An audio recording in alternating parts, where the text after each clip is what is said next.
बुरे कर्म करके कहाँ छुपोगे? आकाश, वायु, धरती सब उसी का है।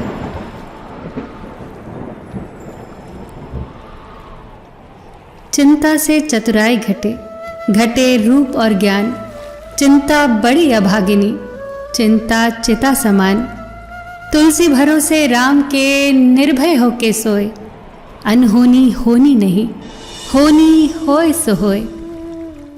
चिंता किस लिए करनी? चिंता चिता के समान है।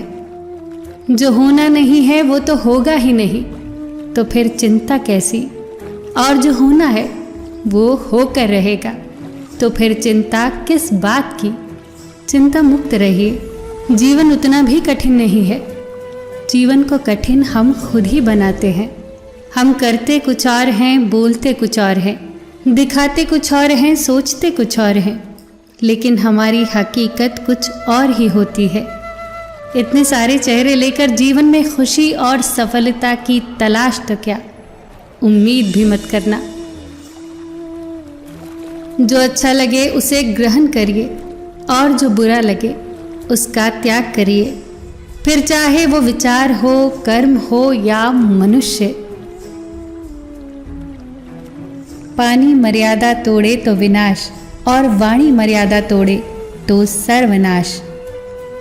मनुष्य की वाणी में बहुत शक्ति होती है। उसमें बाण जैसी धार भी होती है और बांसुरी जैसी मिठास भी। यदि सोच विचार किए बिना वाणी का प्रयोग किया जाए तो अर्थ का अनर्थ भी हो सकता है। वाणी से विकास भी हो सकता है और विनाश भी। मानसिक सेहत को ठीक रखने के लिए सबसे महत्वपूर्ण सुझाव है 50 ग्राम की जीभ को 50 किलो के शरीर पर हावी न होने दे।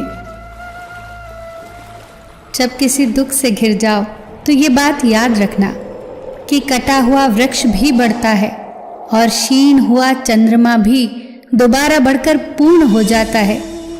प्रकृति परिवर्तनशील है। जो इस बात को समझ जाता है वो विपत्ति में घबराया नहीं करता। छोटी मोटी घटना से हताश मत होइए। देखा है ना, जो चंदन घिस जाता है वही भगवान के मस्तक पर लगाया जाता है, और जो नहीं घिसता वो सिर्फ जलाने के काम आता है। ज़्यादा खुश होने पर और ज़्यादा दुखी होने पर कभी निर्णय मत लो, क्योंकि ये दोनों परिस्थितियां आपको सही निर्णय लेने नहीं देंगी। इंसान की शक्ति हमेशा उसकी आत्मा में होती है, और आत्मा कभी विकलांग नहीं होती। सच्चाई के रास्ते पर चलते हुए अगर अकेले भी पड़ जाओ तो मायूस मत होना, क्योंकि अंधेरे को रोशनी में बदलने के लिए अकेला सूरज ही काफ़ी होता है। जीवन पेंटिंग की तरह है।